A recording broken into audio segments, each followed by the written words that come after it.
Okay तो students आज हम लोग पढ़ेंगे कंपाउंड माइक्रोस्कोप।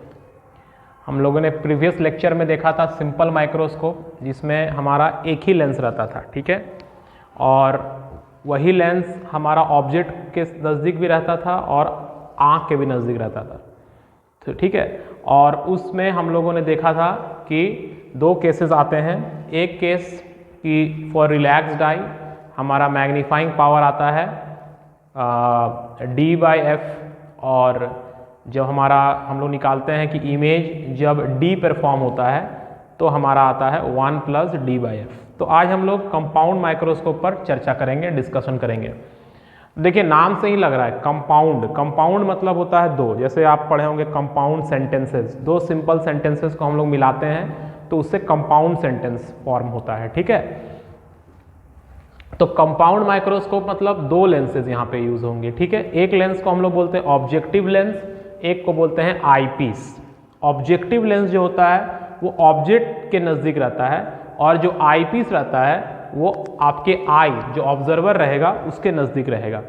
यहाँ पे क्लियर है। ऑब्जेक्टिव लेंस जो है वो ऑब्जेक्ट के क्लोज रहेगा, जैसे यहाँ पे हमारा ए बी ऑब्जेक्ट है तो ये ऑब्जेक्टिव लेंस हो गया, और जो आईपीस होगा वो आँख के नज़दीक रहेगा जहाँ पे आप ऑब्जर्व कर रहे हैं, ठीक है।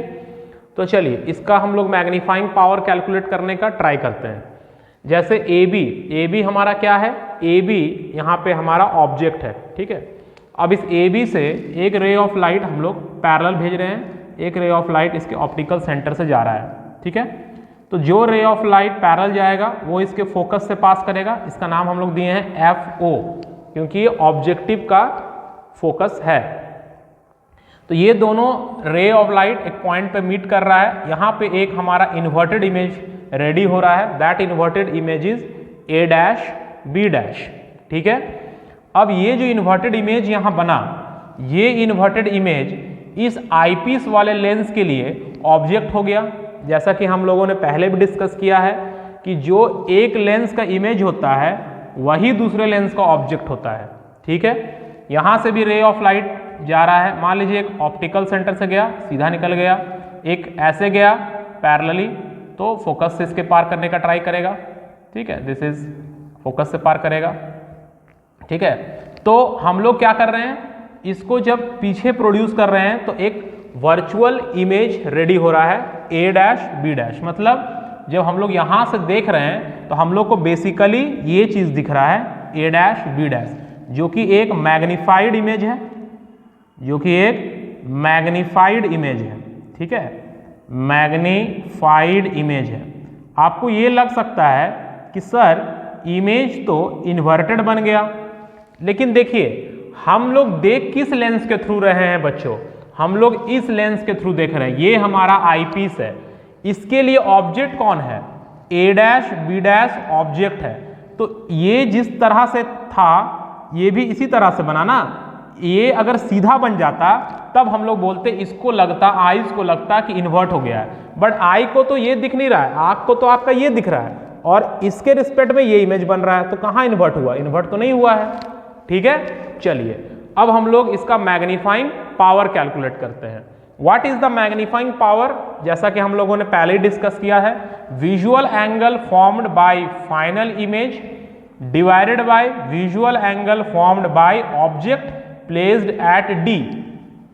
ओके, ये डेफिनेशन होता है magnifying power of simple microscope भी और कंपाउंड माइक्रोस्कोप भी, ठीक है। विजुअल एंगल का मतलब जो आंख पे एंगल बनता है, हम लोगों ने पहले लेक्चर में बहुत ही डिटेल में इसको डिस्कस किया था। तो magnifying power is equal to visual angle formed by final image. यहां हमारा फाइनल इमेज कौन है, ये A', B' हमारा फाइनल इमेज है, फाइनली ये बन रहा है, ये हमारे आई पर कितना एंगल बनाता है, तो ये मान लेते हैं बीटा एंगल बनाता है, ओके।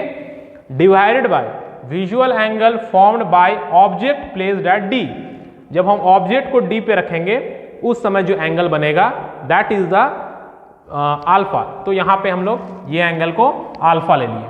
तो यहाँ पे क्या हो गया, अगर हम tan बीटा निकालते हैं, tan बीटा क्या हो जाएगा, A', B' by UE tan beta इस ट्राइंगल में perpendicular by base a dash B dash by UE divided by tan alpha a b by d, क्योंकि ऑब्जेक्ट को डी पे रखना है तो ए बी बाई डी। अभी ये ऑब्जेक्ट डी पे रखा हुआ है नहीं रखा हुआ that is not a factor, but object को डी पे रख के चेक करना है। A dash B dash by divide है, ये रेसिप्रोकल हो जाएगा तो आ जाएगा A dash B dash by A B into D by U E. अब ए डैश बी डैश क्या है? A dash B dash image है इस ऑब्जेक्टिव का, ए बी क्या है? ऑब्जेक्ट है इस ऑब्जेक्टिव का, तो इमेज का हाइट बाई ऑब्जेक्ट का हाइट। और आप जानते हैं कि आप लोग पढ़े हैं height of image by height of object, sorry height of image by height of object can be expressed as v by u. Class 10 में भी आप लोग पढ़े हैं। तो हम लोग यहाँ पे क्या कर रहे हैं, height of image by height of object किसका है? ये ऑब्जेक्टिव का, तो v बाई यू किसका है? ऑब्जेक्टिव का, तो ओ लिख दिए यहाँ पे into D by U E. Okay, चलिए अब यहां पे फिर दो केसेस आएंगे फॉर रिलैक्स्ड आई। रिलैक्स्ड आई का मतलब final image formed at infinity. Okay, तो v बाई यू में कोई चेंज नहीं आएगा, बट जब इंफिनिटी पे फॉर्म होता है तो हम लोग ऑलरेडी सिंपल माइक्रोस्कोप में देख चुके हैं जिसमें एक ही लेंस रहता है कि d बाई एफ आता है। मतलब हमारा इमेज कहां बन रहा है? इन्फिनिटी पे बन रहा है। तो इमेज अगर इन्फिनिटी पे बन रहा है तो ऑब्जेक्ट कहाँ रखा हुआ होना चाहिए? फोकस पे। तो हमारा ऑब्जेक्ट डिस्टेंस ये जो है ये यू ई हमारा एफ ई बन गया। तो फॉर्मूला हो गया v naught by u naught into D by f e. Okay, दूसरा इसमें केस होता है कि final image formed at d. Final image अगर डी पे बनता है, आप सिंपल माइक्रोस्कोप के लेक्चर को देखेंगे तो आपको पता चल जाएगा कि जब हमारा एक ही लेंस था उसमें भी फाइनल इमेज जब डी पे बन रहा था तो आ रहा था 1 प्लस डी बाई एफ। तो यहां पे हो जाएगा v naught by u naught तो रहेगा ही 1 प्लस डी बाई एफ। देखिए ये v naught by u naught क्यों आ रहा है स्टूडेंट्स, आप इसको समझने का ट्राई करें, क्योंकि यहाँ पे दो लेंस है, दोनों अपना अपना मैग्निफिकेशन करेगा। ठीक है, एक लेंस अगर रहता जैसा कि सिंपल माइक्रोस्कोप में था और इमेज अगर इन्फिनिटी पे बनता तो उसका मैग्निफिकेशन आता है डी बाई एफ ही। ओके, लेकिन यहां पर v naught by u naught से मल्टीप्लाई होगा जो कि इसका मैग्नीफाइंग पावर है। ओके, और जब इमेज डी पे बनता है तब उसका होता है सिंपल माइक्रोस्कोप का डी बाई एफ ई। यहां भी डी बाई एफ ई हो रहा है तो आईपीस के लिए, लेकिन यहां पे एक और लेंस है तो उसके लिए हो जाएगा v naught by u not.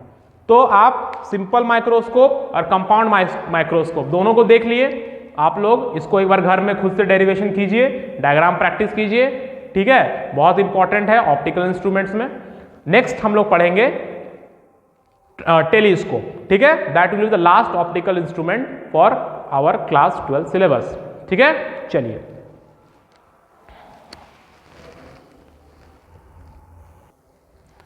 Okay students, ये है टेलीस्कोप।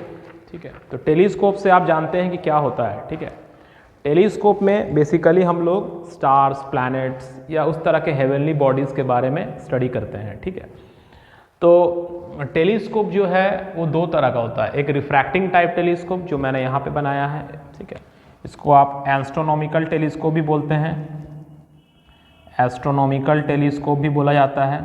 ठीक है, और एक होता है रिफ्लेक्टिंग टाइप टेलीस्कोप जो कि मैंने उधर बनाया है। ठीक है, ये रिफ्रैक्टिंग टाइप टेलीस्कोप या एस्ट्रोनॉमिकल टेलीस्कोप हो गया। ठीक है, तो telescope provides angular magnification of distant objects. It also has an objective and an eyepiece. देखिए टेलीस्कोप जो है चीज़ों को बड़ा करके उसका लेंथ, ब्रेथ, हाइट को बड़ा नहीं करता है, उसका एंगुलर मैग्निफिकेशन करता है।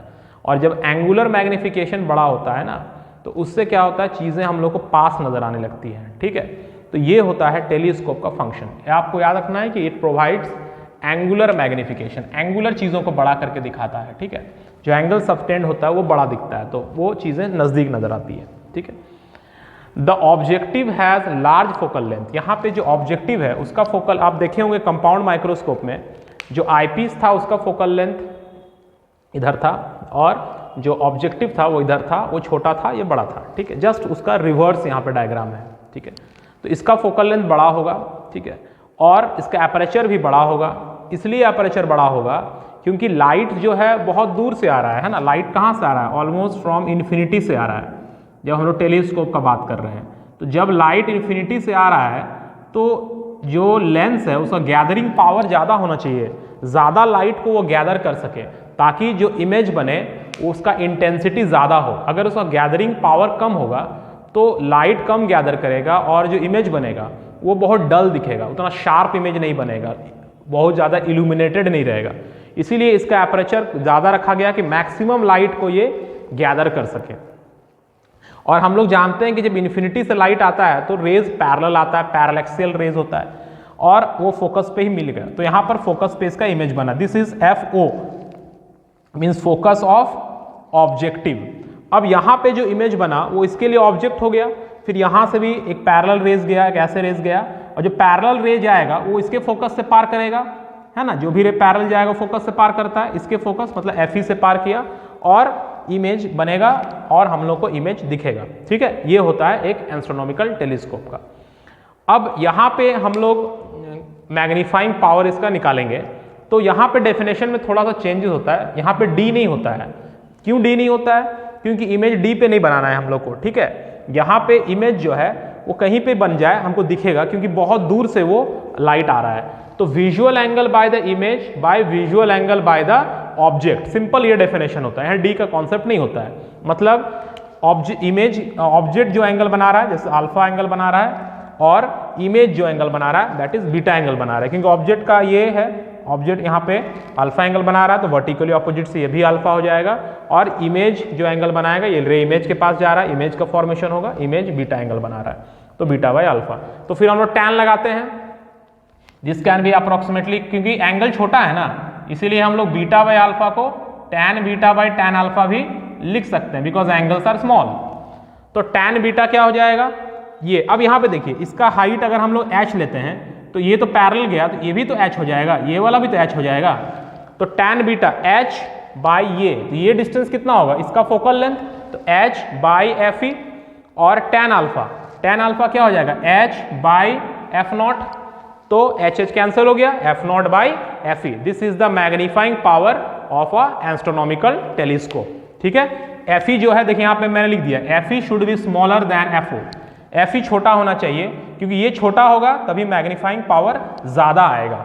ठीक है, और अगर आपको लेंथ ऑफ टेलीस्कोप निकालने के लिए कहा जाए तो अप्रोक्सीमेटली जो होता है लेंथ ऑफ टेलीस्कोप दोनों के फोकल लेंथ का सम होता है। ठीक है, length of telescope is the sum of the focal length of the two lenses. लेकिन इसमें एक प्रॉब्लम है स्टूडेंट्स, क्या प्रॉब्लम है? एक तो लाइट बहुत दूर से आ रहा है, ठीक है, तो हो सकता है कि वो लोग एक जगह कन्वर्ज ना कर पाए, इसको हम लोग बोलते हैं स्फेरिकल एबरेशन। क्या बोलते हैं? Spherical aberration. मतलब लाइट एक जगह फोकस नहीं कर पा रहा है क्योंकि बहुत दूर से ट्रैवल करके आ रहा है, हो सकता है एक जगह फोकस ना कर पाए, तो इसमें एक प्रॉब्लम अराइज होता है स्फेरिकल एबरेशन। दूसरा, ये जो लाइट्स आ रहा है स्टार से या सन से, वो लाइट जो है मैक्सिमम लाइट जो आता है वो व्हाइट लाइट होता है। व्हाइट लाइट में 7 कलर्स होते हैं। अब हर एक कलर का रिफ्रैक्टिव इंडेक्स अलग अलग होता है, हर एक कलर का फोकल लेंथ भी अलग अलग हो जाएगा, क्योंकि हम लोग ने एक फॉर्मूला पढ़ा है one lens makers 1/f mu -1 1/r1 -1/r2 या 1/r2 -1/r1, इस तरह पढ़ा है। तो देखिए होता क्या है इसमें हो ये रहा है आपका कि रिफ्रैक्टिव इंडेक्स पे फोकल लेंथ डिपेंड कर रहा है, राइट। तो रिफ्रैक्टिव इंडेक्स पे फोकल लेंथ डिपेंड कर रहा है, तो फोकल लेंथ हर एक कलर का अलग अलग हो जाएगा, तो हर एक कलर एक जगह पर कन्वर्ज नहीं करेगा, तो इसको हम लोग बोलते हैं क्रोमैटिक एबरेशन। कलर के कारण गलती या प्रॉब्लम हो रहा है, that is called chromatic aberration. तो दो प्रॉब्लम हमेशा रहेगा रिफ्रैक्टिंग टाइप टेलीस्कोप में जिसमें आप लेंस यूज कर रहे हैं, ठीक है, क्योंकि लाइट बहुत दूर से आ रहा है, 7 कलर्स का लाइट है, एक जगह कन्वर्ज नहीं करेगा, इमेज धुंधला बनेगा, शार्प इमेज नहीं बनेगा। उस प्रॉब्लम को ओवरकम करने के लिए रिफ्लेक्टिंग टाइप टेलीस्कोप यूज किया जाता है। ये इसका एडवांटेज है। क्या एडवांटेज है? लाइट आ रहा है इन्फिनिटी से, ठीक है, पैरेलल रेज आ रहा है, ये इन्फिनिटी से आ रहा है, यहां पे ये किसी लेंस से टकरा नहीं रहा है, एक कॉनकेव मिरर से टकरा रहा है, एक कॉनकेव मिरर से टकरा रहा है। तो मिरर में तो लाइट को आर पार जाना नहीं है, तो वहां पर ये दोनों प्रॉब्लम नहीं रहेगा, ये दोनों प्रॉब्लम नहीं रहेगा। ये रिफ्लेक्ट करके एक सेकेंडरी मिरर में जाता है और फिर वहां से रिफ्लेक्ट करके आईपीस में जाता है, जो कि एक लेंस है। आईपीस एक लेंस रहे, इससे प्रॉब्लम नहीं है, क्योंकि इसके लिए तो ऑब्जेक्ट ये है, नजदीक में है, रूम में है, लैब में है। लेकिन जो लाइट आ रहा है ऑब्जेक्टिव के पास, वो तो बहुत दूर से आ रहा है, राइट। तो आईपीस लेंस रहेगा तो कोई प्रॉब्लम नहीं है, क्योंकि ये नजदीक है, ठीक है। लाइट आके किस में टकरा रहा है, वो क्या है, वो अगर मिरर है तो फिर ये प्रॉब्लम नहीं होगा। तो कॉनकेव मिरर में टकराया, रिफ्लेक्ट किया, फिर सेकेंडरी एक मिरर लगा दिया गया, वहां से रिफ्लेक्ट करके आईपीस में गया और आईपीस में हम लोग इसको ऑब्जर्व कर लेते हैं। तो रिफ्लेक्टिंग टाइप टेलीस्कोप से यही आपसे पूछा जा सकता है कि उसका एडवांटेज क्या है। तो एडवांटेज है कि it is free from spherical and chromatic aberration, इसमें कोई स्फेरिकल या क्रोमैटिक एबरेशन नहीं होगा। क्यों नहीं होगा?